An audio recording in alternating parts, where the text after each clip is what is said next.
ọ̀rọ̀ kan náà mo kàn fẹ́ sọ so ọ̀rọ̀ tí mo fẹ́ sọ yìí àwọn àfáà náà ni mo fẹ́ dojú kọ nítorí pàwọn ni iyọ̀ ayé ṣe mọ̀ pé tí ọbẹ̀ bá fẹ́ tẹ́ wọn ò ní ká fi iyọ̀ tún ṣe ẹ dákun tí iyọ̀ bá bàjẹ́ kí la fi tún iyọ̀ ṣe.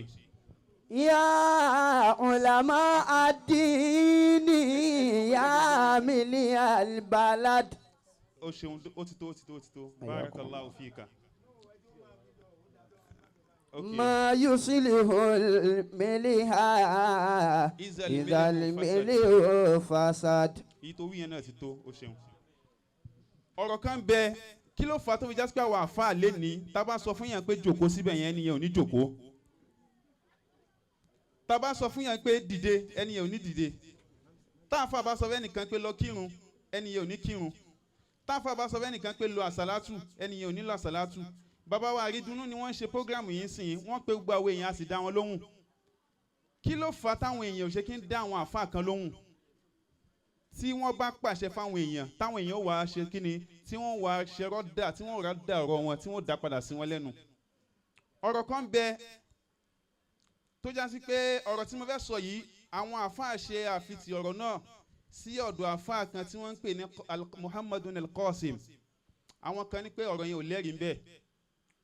Tá bá lọ wo tírà Tariku Damashq ti àfáà wa Ibn al-Asakir samanuna mujalladat 80 volumes ni tírà náà.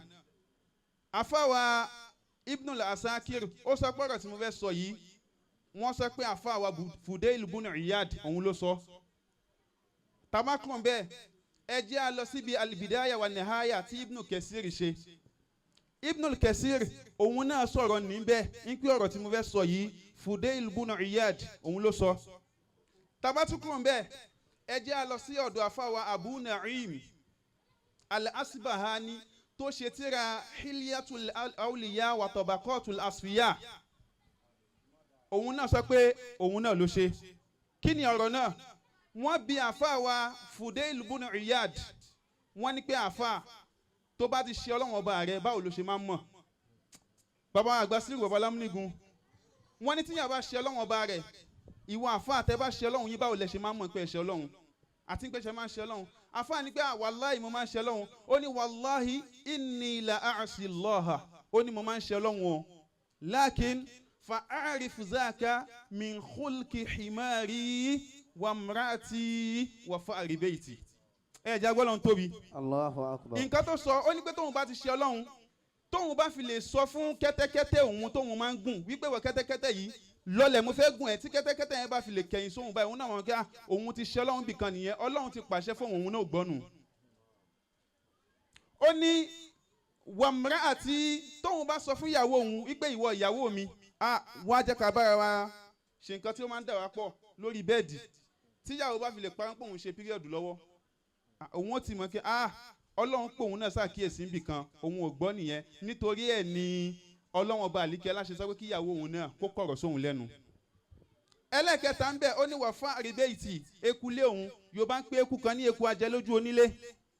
Eku ajẹ lójú onílé yìí ẹ gbọ́dọ̀ fi atẹ́gùn báyìí yóò sá fún yín ni tẹ bá fẹ́ dìde báyìí yóò sá tẹ bá fẹ́ mú nǹkan yóò sá nǹkan tó bá fi lè mú ẹ tó yẹ pé eku ajẹ lójú onílé ti ń bẹ nínú ilé rẹ ó wá jágbe mọ́ kò dá ẹ lóhùn ó jẹ́ kó tún mọ́ kí wọn náà ti ń ṣe Ọlọ́run bìkan nu. Àpọ̀lọpọ̀ àfáà mi ò ń kírun gbogbo wa náà ká máa bira lórí ẹ̀mí wa ẹlòmíì ò ti kí àsùbà wàláhì àfáà mi ò kí àsùbà. So tí ẹni tí èyí bá ṣàfà tó bá sọ fún àfà wípé wà àfà ẹ lọ kírun àsìkò òun ti tó àfà máa bẹ̀rẹ̀ tán ìwọ mọ bọ́yè ìgbàanú wá ni ó mẹ́ni tó kọ́kọ́ kírun ni ìwọ ń sọ̀rọ̀ ọ̀run irun ó mọ̀ kọ́kọ́ pè ní irun ni àfà máa bẹ̀rẹ̀ tán. Bàbá wa Aridunnu àfà ni wọ́n nítorí ẹ̀ lẹ ṣe pè wá tàfi dáhùn. Bàbá wa Abdulhafiz ọwọ́ ẹ wò wọ́n wòlíì Ọlọ́run ni wọ́n ní ìjọ òní ìjẹta apàdé lọ́dọ̀ bàbá wa Tagana wọ́n ṣe àìsàn àwọn àtìyàwó wọn ni wọ́n jọ wá.